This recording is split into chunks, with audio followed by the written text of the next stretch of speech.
नमस्कार दोस्तों, मैं पंकज शर्मा फिर से आप सभी के सामने हूं और दोस्तों आप सभी का स्वागत पीके एडवांस साइको यूट्यूब चैनल पर।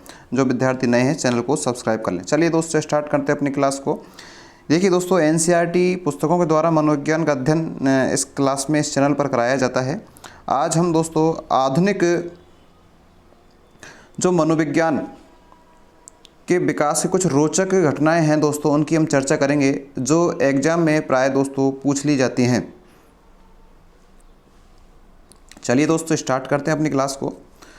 आधुनिक मनोविज्ञान के विकास की कुछ रोचक घटनाएं और जो दोस्तों हमारी एग्जाम में कहीं ना कहीं बहुत महत्वपूर्ण अपना स्थान रखते हैं। देखिए दोस्तों, सबसे पहले 1879 में विलियम वुंट 1879 में दोस्तों विलियम वुंट ने लिपजिंग, जो कि कहाँ है दोस्तों, जर्मनी में प्रथम मनोवैज्ञानिक प्रयोगशाला को स्थापित किया। तो यहाँ से काफ़ी बार एग्जाम में प्रश्न पूछा जा चुका है कि प्रथम मनोवैज्ञानिक प्रयोगशाला का स्थापना किसने की और कहाँ पर की, कब की। तो 1879 में जर्मनी के लिपजिंग शहर में दोस्तों विलियम वुंट ने ये स्थापना की थी। अगली बात दोस्तों 1890 में दोस्तों विलियम जेम्स, और विलियम जेम्स की दोस्तों एक पुस्तक बहुत फेमस है जिसका नाम है दोस्तों प्रिंसिपल ऑफ साइकोलॉजी। ये पुस्तक दोस्तों विलियम जेम्स ने लिखी है। विलियम जेम्स को दोस्तों आधुनिक मनोविज्ञान का जनक भी आप जाना जाता है। आप सभी को दोस्तों पता होगा। आप साथ के साथ में दोस्तों स्क्रीनशॉट लें, नोट्स आप बना सकते हैं दोस्तों। 1895 में अगली बात होती है दोस्तों 1895 में मनोविज्ञान की एक व्यवस्था के रूप में प्रकारवाद की स्थापना हुई। मनोविज्ञान की एक व्यवस्था के रूप में किसकी स्थापना हुई? 1895 में प्रकारवाद की स्थापना हुई।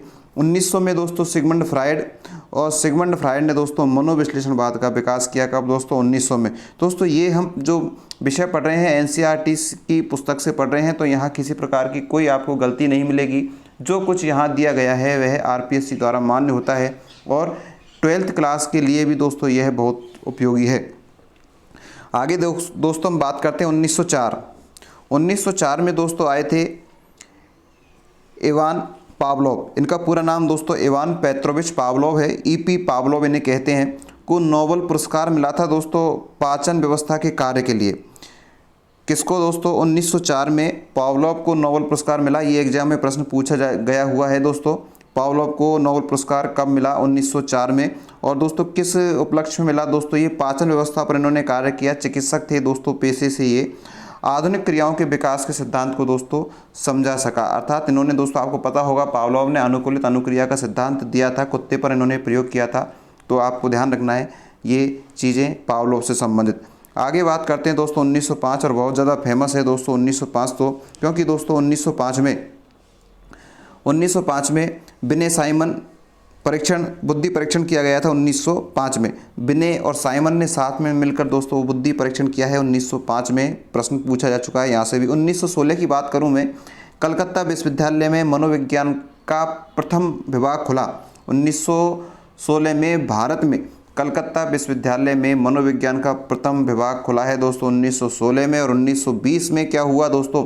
ये दोस्तों हम बात कर रहे हैं आधुनिक मनोविज्ञान की बात कर रहे हैं। आधुनिक मनोविज्ञान के जो रोचक तथ्य हैं उनकी हम बात कर रहे हैं। क्लास पसंद आ रही है तो दोस्तों आप क्लास को सब्सक्राइब भी कर सकते हैं ताकि सारे नोटिफिकेशन आपको समय पर मिलते रहें। दोस्तों सूचना ये भी है कि हमारी रात को 9 बजे लाइव क्लास होती है। आप लाइव क्लास देख सकते हैं जिसमें साइकोलॉजी की विश्लेषणात्मक अध्ययन किया जाता है। 1920 में जर्मनी में दोस्तों गेस्टाल्टवादी मनोविज्ञान का उदय हुआ। किसका हुआ? गेस्टाल्टवादी मनोविज्ञान का उदय हुआ। कब? 1920 में। आगे मैं आपसे बात करूं दोस्तों, एक एक फैक्ट यहाँ पर बहुत महत्वपूर्ण है।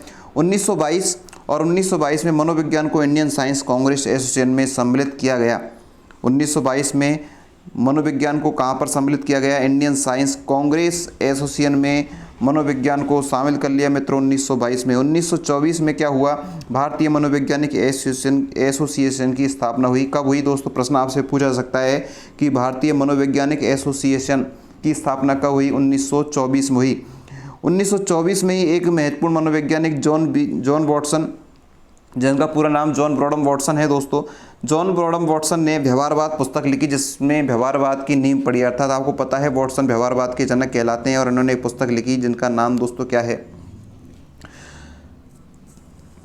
व्यवहारवाद ही इनकी पुस्तक का नाम है, व्यवहारवाद इनके सिद्धांत का नाम है। अगला दोस्तों 1928 और 1928 में एन एम सेनगुप्त। कौन दोस्तों? N M Sengupta. N N Sengupta एवं राधा कमल मुखर्जी ने सामाजिक मनोविज्ञान की प्रथम पुस्तक लिखी।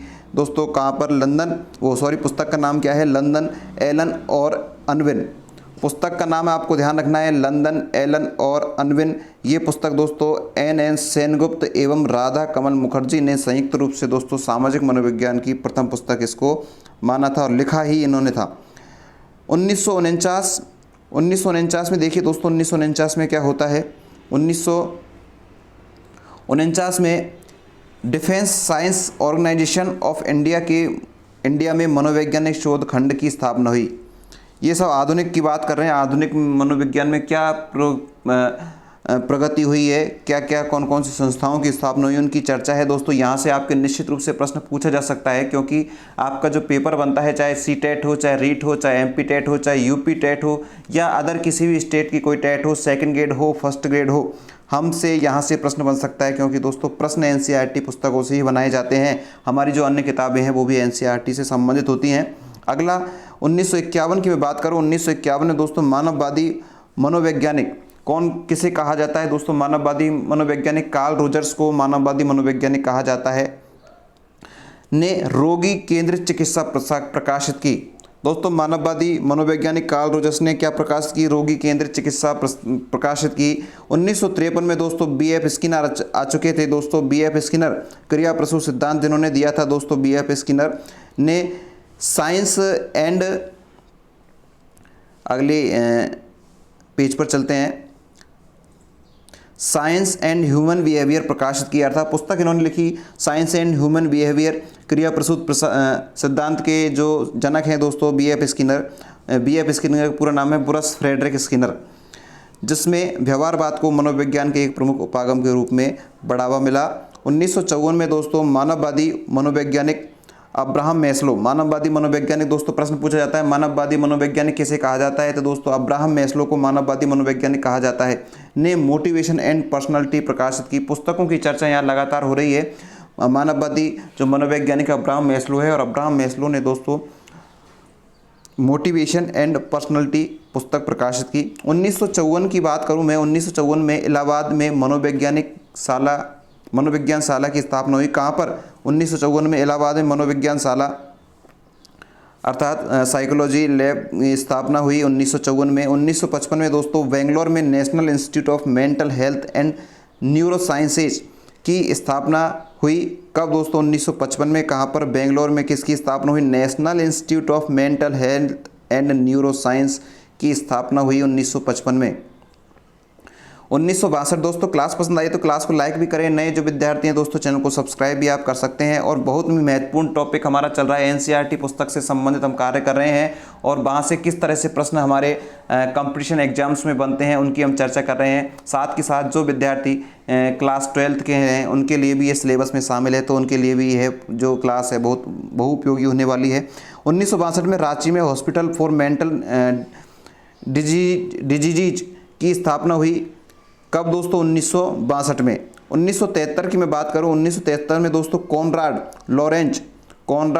लॉरेंज तथा निको टिनबर्गेन को उनके कार्य पशु व्यवहार की उपजाति विशिष्टता की अंतर्निर्मित शैली जो बिना किसी पूर्व अनुभव द्वारा अधिगम के होते हैं पर नोबेल पुरस्कार मिला है दोस्तों। जहां ज़्यादा महत्वपूर्ण है उनकी चर्चा मैं आपसे कर लेता हूं। निर्णयन पर किए गए कार्य के लिए हर्बर्ट साइमन को नोबेल पुरस्कार मिला। भाई ये भी महत्वपूर्ण है। हम पावलोव के नोबेल पुरस्कार को याद रखते हैं, हर्बर्ट साइमन के नोबेल पुरस्कार को हम याद नहीं रखते हैं, तो हो सकता है इस बार आपसे प्रश्न पूछ ले जाए हर्बर्ट साइमन से कि हर्बर्ट साइमन को जो नोबेल पुरस्कार है वो कब मिला। तो दोस्तों आपको ध्यान रखना है 1978 में निर्णय पर किए गए कार्य के लिए दोस्तों हर्बर्ट साइमन को नोबेल पुरस्कार प्राप्त हुआ है। 1981 में दोस्तों डेविड हुवेल एवं टॉर्स्टेन वीसल को मस्तिष्क की दृष्टि कोशिकाओं पर शोध के लिए नोबेल पुरस्कार मिला। भाई अब नोबेल पुरस्कार आ चुके हैं, तो आपको याद रख लेने हैं। हर्बर्ट साइमन याद रखना है। पावलोव ज़्यादा महत्वपूर्ण है, पावलोव एग्जाम में पूछा चुका है, वो भी आपको याद रखना है। और दोस्तों यहाँ पर डेविड हुवेल एवं टॉर्स्टेन वीसल को भी दोस्तों मस्तिष्क की दृष्टि कोशिकाओं पर शोध के लिए नोबेल पुरस्कार प्राप्त हुआ।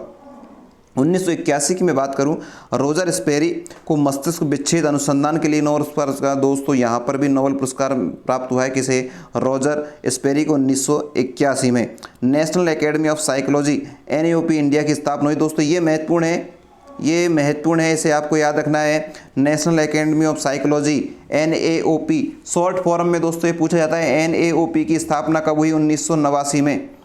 NAOP national academy of psychology आपको ध्यान रखना है 1989 में। 1997 में दोस्तों क्या हुआ, 1997 में हम देखें गुड़गांव हरियाणा में national brain research centre NVRC की स्थापना हुई। आगे देखिए इतना महत्वपूर्ण ये नहीं है। 2002 में दोस्तों लगातार हम आधुनिक की चर्चा कर रहे हैं। विलियम वुंट ने जब से स्थापना की तब से लेकर आज तक की हम चर्चा कर रहे हैं। अनिश्चितता में मानव निर्णय के अनुसंधान पर डेनियल कहनेमैन को नोबेल पुरस्कार मिला है। दोस्तों किसको, 2002 में मानव निर्णय के अनुसंधान पर। और लास्ट दोस्तों हम बात करें आधुनिक मनोविज्ञान में, आर्थिक व्यवहार में सहयोग एवं द्वंद्व की समझ में खेल सिद्धांत के अनुप्रयोग के लिए थॉमस सेलिंग को नोबेल पुरस्कार प्राप्त हुआ भाई। तो यहाँ से आपसे प्रश्न पूछे जा सकते हैं नोबेल पुरस्कारों से, पुस्तकों से किसकी स्थापना कब हुई, सिद्धांतों से संबंधित भी आपसे प्रश्न यहाँ से पूछे जा सकते हैं। तो दोस्तों हमने आज चर्चा की है किसकी, कि जो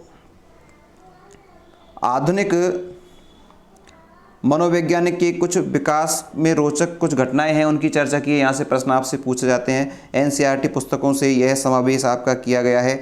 आप सभी को दोस्तों बहुत बहुत धन्यवाद। आप दोस्तों ध्यान रखें, हमारी डेली नाइट में 9 से 10 लाइव क्लास होती है, आप वहाँ अटेंड कर सकते हैं।